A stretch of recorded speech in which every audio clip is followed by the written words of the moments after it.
Dumating na nga ang in-order ni Mamang ukay-ukay. Kaya ngayong araw ay mag-open kami ng bail para sa paninda. Pantulog bail nga binuksan namin ngayong araw, pero hindi lahat ay pantulog ang laman nun. May nahahalong mga pang-alis, pambahay, square pants, scrub suit, mga costumes, at minsan ay mayroon din gown. Depende sa mga nabubuksan namin bail. Dito nga sa nabuksan naming bail ay mas marami mga shorts at pajama. Kukunti lang ang mga blouse at duster. Ang mga hinahanger nga muna namin dito ay mga pwede ibenta ng 50 pesos to 60 pesos pag bagong bukas. At hinihiwalay muna namin ang mga pwede pang i-bargain at mga rejected na hindi na pwedeng ibenta pa, tulad ng may mga punit o malaking butas. Karamihan nga sa mga nabubuksan namin ay bagong-bago patignan.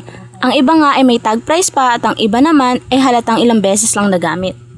Pag nakuha na nga namin ng capital ay nagbababa na rin kami ng presyo at nagbabargain. Halos lahat nga ng suot namin damit ay ukay-ukay. Pambahay, pantulog at pang-alis ay sa ukay-ukay namin kinukuha. Matibay kasi at maganda ang tela nito.